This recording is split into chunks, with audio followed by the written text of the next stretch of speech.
আজ সেই কথা বলি কানে কানে, যা জমা ছিল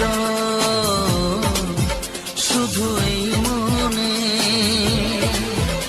আজ বাঁধন হারা হব কতদিন পর, সবচেয়ে সুন্দর তোমার ওই অন্তর, সবচেয়ে সুন্দর তোমার ওই অন্তর। आइए देखते हैं बैठचंद मजा आएगा। ये ও আজ সেই কথা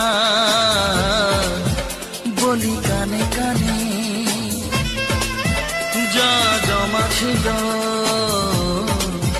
শুধু